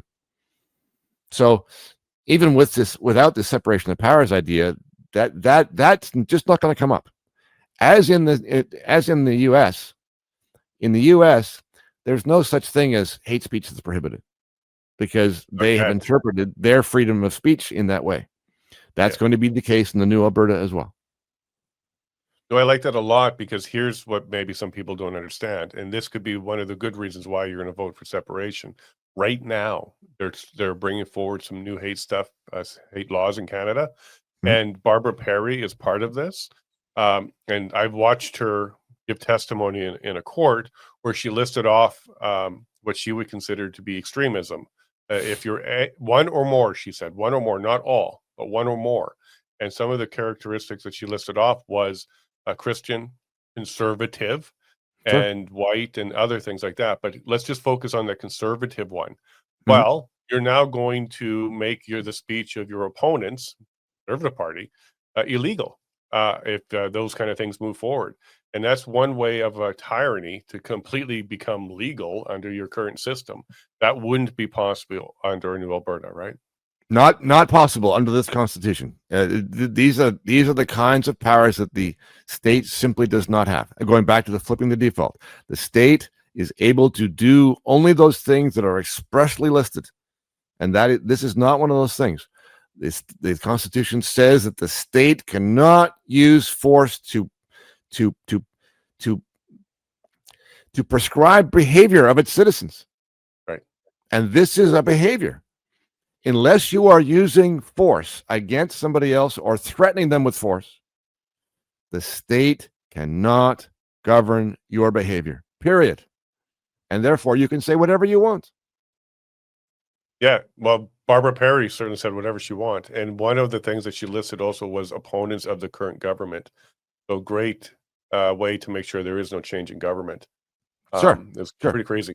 This is the situation that we are in because we have the Constitution that we do. Right. So it's getting to be extreme now. Yes, but it is all made possible. It is permissible under the Constitution that we have, that we're in this mess. And that's one of the reasons why the Constitution needs to be substantially changed. The model has to be different. And here's the restriction in government. Legislature cannot delegate lawmaking to any other branch or person. Right. It stays where it needs to stay. That's what their purpose is. They cannot delegate substantive lawmaking authority, and they cannot delegate adjudicative authority. That is, cases will be decided by courts and nowhere else, not the executive. You can't create a tribunal to take the power away from the elected judge to hear the case. I think Detective Helen Gruss would have preferred to be in a court instead of a tribunal for her matter. Right. Now, here's another big catch-all. This is going to cover things like treaties, crown land, and other transitions. Number 12. Right. Well, so the treaty thing. So the treaty thing, and the Aboriginal rights question is dealt with earlier when we say that this is just one of the things that the state's not able to do. You can't distinguish between people based upon your lineage or any other kind of criteria, and you can't treat people differently based upon any of those kind of considerations. So Aboriginal rights is a thing that will end in the New Alberta under this Constitution. You cannot have two different tiers of people with different kinds of rights. That is contrary to a free society. It is contrary to blind justice. It is contrary to the rule of law. So it cannot be. So what do you do? What's the transition? This transition I'm suggesting is that those Indian bands that have reserves, you take those reserves and you give title to a plot on those reserves to every individual who belongs to that group. So they actually have property like other people have off reserve, and that's the end of it. Finish. Now they're operating on the same basis as everybody else, and then we carry on. But there's a whole lot of other crown land out there. And one of the problems is that Alberta, like other provinces in Canada, is mostly owned by the crown. 60%, over 60% of Alberta is owned by the crown. Okay. That can't be. That is not a free country. So we have to find a way to remove the crown. Well, number one, we hopefully won't have a crown. If Alberta becomes independent, the crown will have no role. But the government can't be left with owning and operating and controlling all this land. 60% of Alberta, that means the government will control over half of what happens in Alberta. So there has to be some transition to a different system. Now, this is not an easy question. There are some choices, but the choices have obstacles, right? So, for example, you could say, well, let's just auction it all off. Auction it off to private people, because private people should own it. And I agree with that. All the land should be in private hands. That's the nature of a free country. However, if you auction it off, then most of Alberta might end up in a few wealthy hands because they are able to outbid everybody. So that's not ideal. Instead, you could say, all right, well, how about we just lottery it off? Like, we'll just randomly assign title to plots of land to every Alberta citizen. Everybody will get a plot of land that's right now owned by the Crown. Okay. That's something attractive about that, but the problem is that then your fortunes depend upon the random luck of the draw. You might end up with oil sands country, or you might end up with some lousy scrap of bush that's worthless. Okay, so that's not ideal. You want something that's fair, that gives everybody, that sort of an equal shot at controlling the wealth that is their heritage. So what else you got? So we could, if you like, have a random system of assigning pieces of land that have a comparable market value. Like, let's go through the process of dividing the Crown land up and valuing it, and then making sure everybody gets something of comparable value. Well, you could do that. That's not bad. But the process of valuing and cutting it up needs to be done probably by the government. And so there's a danger there that process will be interfered with and might be corrupt. If you can ensure that it wasn't, then that's a possibility. Another possibility is that you leave the control or the supervision of the land in government hands, but at the same time, you give to each citizen a beneficial property interest in it, so that they are the ones that profit from the revenue that results from the use of the land. Well, that's not bad either, except that you're still leaving the government in control of the land. And that's the kind of thing this Constitution is trying to get rid of. Okay? So you have these various kinds of choices. I don't think that I've discovered the perfect one yet. Something along these lines has to be done. The one thing we know is that it can't be left the way it is, because at the moment, the government dominates what happens there and the revenues that it produces, and that won't do. There's a couple I will throw at you just as to noodle around a little bit. When Monopoly board game rules, which is first one to land on there gets to purchase at a fair price. If they choose not to, it goes to auction. So that could be one. So whoever is already there, start with them. And another one where there is nobody there, staking.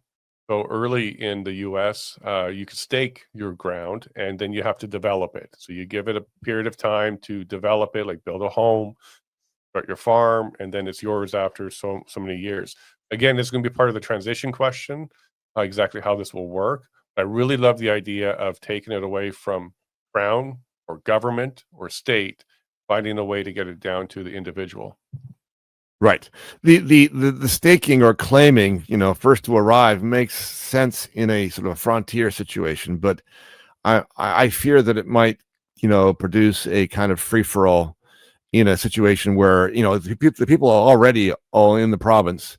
And if it's simply a race to put your feet on a particular plot of land, then you're inviting some conflict there. And so I get where you're trying to go, and I agree with it. I'm just not sure that that's the right kind of process in this different kind of context. Well, in all fairness, there's very little areas that are not already claimed. Mostly parks, I guess, national parks and stuff like that. But this could be a good way to get people out of the cities. Get one stake. Sure. You can't stake multiple areas. They're all boundaried. And if you want to get out of the city and start your farm or homestead or just to get out, you may have an opportunity. But if you created a requirement that people develop it within a certain period of time and how, then suddenly you've also given some official the authority to say, yeah, you're not doing that right, and we don't like the way you're doing this, and we're not going to allow that to be, but this is good. So in other words, what we're trying to get away from is government supervision of things. And so the idea makes sense, but the government role in it doesn't make sense to me. So let's keep searching. There's lots of different ways to slice this one up, and it might be a whole regional thing. Let the region figure out how they want to do it, and that could be another way to get it done instead of the government or the new government. Whenever, go ahead. Yep. I'll be more polite. You go ahead. The danger in all of these things is this: as soon as you go to the place of saying, well, the following thing needs to be done together, as soon as you do stuff together, that means you are giving some authority the authority to do the thing. And that's usually some form of government. Even if it's not, strictly speaking, the Alberta state, it is some form of external authority. We're trying to minimize the degree to which individuals have to rely upon that. So no doubt in the transition on this question, there's going to have to be some kind of authority to transition the thing. No doubt. But let's not assume too much about who the authority is and the good faith that they bring to the problem, because that's one of our Achilles heels. For sure. And as we're looking at this map, it would be basically turning this whole thing yellow. Yes. Now, protected areas, is that something you address? Because again, that provides some sort of enforcement. Right. Oh, and exactly, and that will be one of the issues for Albertans to decide. So, do you want to? These protected areas are also Crown areas. They're just that designation just means that the Crown's not going to allow mining there, for example.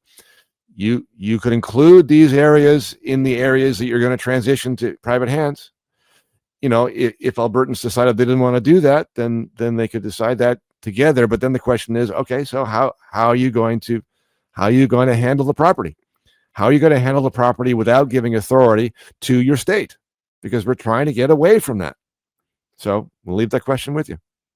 Yep, and that's what the transition period is for, is to kind of answer those questions.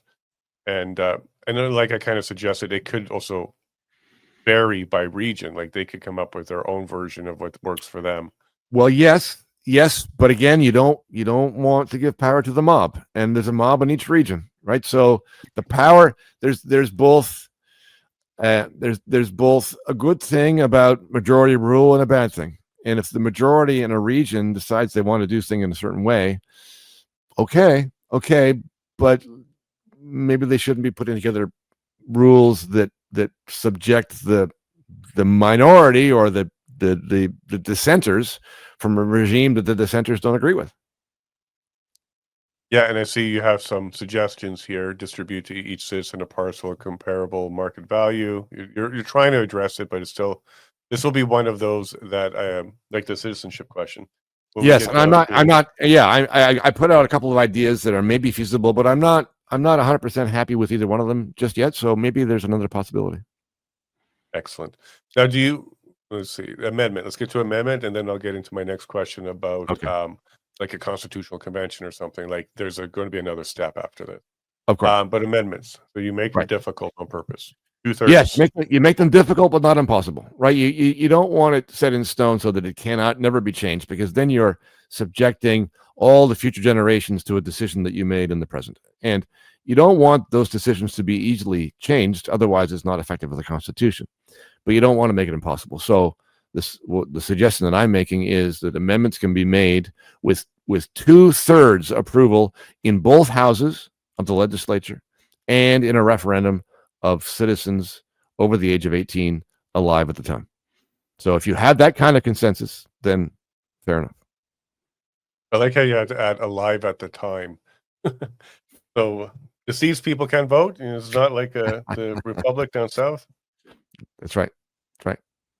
Okay, and what would be an amendment? Just anything that's not currently here. Anything that's not currently there, something about the Constitution as it's drafted that you want to change. I mean, one would like to think that once you get to a final version, that it's pretty damn good, and there wouldn't be very many things to change, especially because it will not consist of a whole bunch of rules to deal with things that they exist in the present, but instead they will consist of these of principles and architecture, so as to set you up to govern in a certain way, in a way that is based upon the freedom of every individual to decide their lives for themselves without interference from other people. If you establish those principles, then hopefully there will be no real need to amend it. But nevertheless, there's always going to be the possibility of something that that you haven't seen or overlooked, or something that went wrong. So you need to have that possibility in the back pocket. Now, one section I didn't see in here, which is great, is a notwithstanding clause where the government can override all of this if they determine it's necessary. Right. So we have a notwithstanding clause, as people will know, in the charter that allows legislatures to enact things without regard to sections 2 and 7 to 15 of the charter. Now, the reason to have that in there, and I'm not against that, the charter version of the notwithstanding clause, but that's because the effect of the charter is to give ultimate power to the court. This Constitution does not do that. This Constitution, by having elected judges, by having short terms, and by limiting the words, the powers of the state in the Constitution, tries to avoid empowering the court.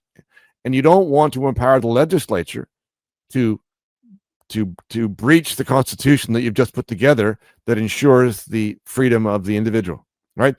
The freedom of the individual comes first. And you don't want to be ruled by the courts, to the contrary, and you do not want to be ruled by the legislature, to the contrary. Okay, so that is the untouchable elements of this. The individual is the one that rules over his own life, and you don't want any part of the state to be able to decide to the contrary. I like that a lot. And the one more that I, off the top of my head, that's come up a little bit is there's no supremacy of God. And that could be because you're not creating a hierarchy of power. There is no power. There is no power. The power lies within the individual. And if the individual is governed by God, then great. I mean, so be it. Maybe that's the way it ought to be. But you don't need to say that in the Constitution, because the state is disempowered. And therefore, those decisions are held by the individual. Right, and because I noticed that pretty quickly, because the charter, starts off with that, but it's also establishing a hierarchy. It's also establishing a power hierarchy. Yes, and the problem with that is, as with much of the rest of the charter, because it doesn't explain what it means, people, and especially those with power, people in the government and people in the courts, can put on those words the meaning that they prefer. And therefore, all you've done in this hierarchy is empowered the people you want to disempower. So there's no reason to do that. No, it makes sense totally now, because this is a new structure. People got to kind of wrap their minds around this. Right. There is no power other than the individual's power. And when it's that way, then yeah, you're absolutely governed by however you want to be governed, whether you're religious or not. That's implied, because the power isn't being handed to another group. Exactly so. Right. Now, what are some, before we jump to the constitutional, and I'm glad you stuck around, and maybe another 10 minutes and we can wrap this up. Sure. Before we jump into the Constitutional Convention, which would be basically the transition period as we're hammering all these questions out, what is some of the pushback you've received on this part? Two types, and not explicitly, but I think people are challenged by the fact that we're not just going with an established kind of constitution and adding more rights to it. Like, yeah, the one we have has some problems. It's missing a few things. Let's add some things in to list these rights that the government can intrude upon. That doesn't work for the various reasons we talked about. So you have to be willing to go to a different place, a different kind of model, a different constitutional architecture. People will find that difficult. And I think people have been challenged at trying to absorb what this is really describing, what the model consists of. So that's the first one. And the second one is that in conjunction with that, this is maybe just a variation on a theme. I expect some people will find that some of these provisions are maybe a bridge too far. Like, this is radical freedom. This means, yes, this means the government cannot tell you what to do and cannot tell your neighbors what to do. Yes, it is on your head. Yes, there will not be a state-sponsored mandatory pension plan. Yes, there will be no rules about bicycle helmets on bikes. Yes, there will be no rules about this and that and the next thing. Yes, it means that the state will not provide you with medical care. Yes, it means that the state will not provide your children with education and tell you what it is that they must learn. This is all for you to do on your own with your neighbors and your friends and your family. Together, you will do it. You will not do it by being dictated to by the state. That is startling to a lot of people. But if they really mean what they are saying, at least what I'm saying, which is, no, they're fed up with the way things are and they want to be free, great. So what do you mean? If you really mean that, then this will work. It will not work to take the model that you're used to and, fiddle with the words and add a few rights and add a limitation or two, because the people who are in power under the Constitution as it exists do not respect the limitations that the document expresses. They are not subject to those limitations. If you take the state as a whole, now I mean the whole thing, all the branches together, the courts, the legislature, the executive, all together, there is nothing that they cannot do. Nothing. And they are not subject to limitations. And if all we do to the existing Constitution is, add a few more rights or express a few more ideas, put a limitation in there, that does not limit the power of the state. And that's the first thing that you want to do. You want to get out from under the thumb of the state, and that means you have to think differently. And that's what this Constitution is trying to do. Yeah, and to Albertans, we have a recent example of what you're talking about here. The modification to the Bill of Rights was supposed to make it stronger, and they kind of sort of did, except for they also added the notwithstanding clause, demonstrably justified. They added that get out of jail free card for the state as well. So even though you thought it was going to be ironclad, turns out that was also an opportunity for them to put in the out for the state. Exactly so. Exactly so. It's a very good illustration of the whole idea. Here's one of the assumptions that I think people have to get out of their heads. The state cannot be assumed to act in good faith. The people who govern you, you must assume that they will not honor the ideas in the Constitution. Okay? If you take those two assumptions, then the whole task changes, because now you are writing the Constitution defensively. You are trying to protect that which is yours, instead of assuming that the people who rule over you will act in your best interests. They do not act in your best interests. Now, there are exceptions here and there, but what we've seen through history, and especially in the past little while, is that people do not respect the limitations in constitutions. You have to design a constitution. Let's put it this way. You'll often hear people saying, especially in the US, but even in Canada, saying, we need politicians and bureaucrats and courts who will honor the Constitution. They must honor the Constitution. Okay? That's a waste of breath. If you have a Constitution that can be dishonored, then it will be dishonored. You must have a Constitution that is impossible to dishonor, because the people who are in power are not, generally speaking, honorable. And you must assume that's the kind of person you're going to get. Again, there are exceptions. I don't mean every single person, but as a general rule, you cannot assume that people will honor the ideas in the Constitution. You must draft it so that it cannot be breached. And so, instead of expecting the best, you must expect the worst from the people who have power over you. And I'm going to give a small example of that we do right now. People don't really understand this. Maybe on the legal side you do. But when you say your honor to a judge, you're not acknowledging their power. You're reminding them that they're supposed to be doing this with honor. because because not everybody's honorable all the time. So you're basically 1,000 times a day reminding that judge you're here on your honor. And some people kind of see that as accepting the power. It's not. That wasn't the intent of that. Right. Well, let's put this another way. If we could depend upon the people who rule over us to be honorable and wise and act in good faith, then we wouldn't need a constitution. We could just pick somebody and say, look, you're honorable and wise and act in good faith. You just decide what we should all do, because you have our best interests at heart and you know best. So carry on. Okay.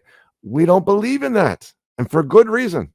So we have a constitution, and yet we have a constitution and say, honor the constitution. Okay. Well, you've just undermined the whole project. You've got to have a constitution that doesn't allow it to be dishonored. And that's not an easy thing to do, but that's what must be done. Otherwise, you are going to have a continuation of the problematic system that we have right now.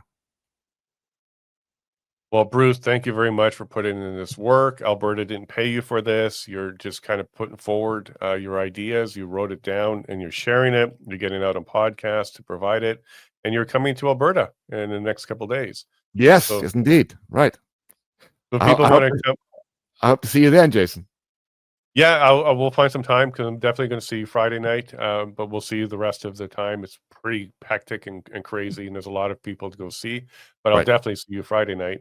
But if people want to see you, they can go to that We Unify, come shake your hand, and maybe ask some more questions. I'm sure you'll be happy.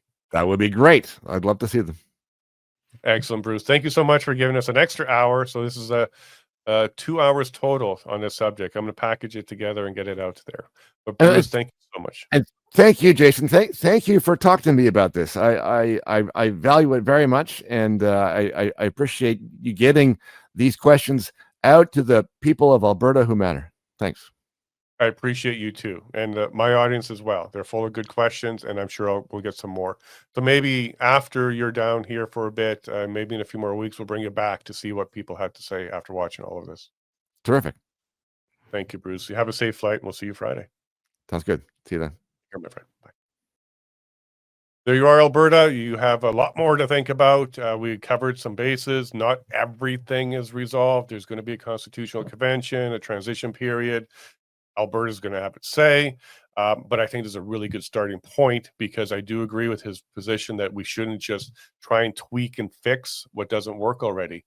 That's kind of a fool's errand. And this is an opportunity, if we get there, to actually do it very differently. It does feel uncomfortable to a lot of people because they don't understand what it means. But the more you learn about it, the better it starts to make sense, right? Like term limits. Why is that so important? Smaller periods of time, 3 years. Why is that so important? It's because you don't want professional politicians in there. See what they've done already. The longer that they're in there, the bigger the relationships they make, and the more that they control certain things like the laws. So it's headed in the wrong direction, especially when you take a look at what the hate speech stuff is coming together at. Look at that as a great example of exactly what you do not want your government for. But thank you all very much for being here. It was a long one for you, but I think it was necessary. So thanks for sticking around. Love you all very much. God bless.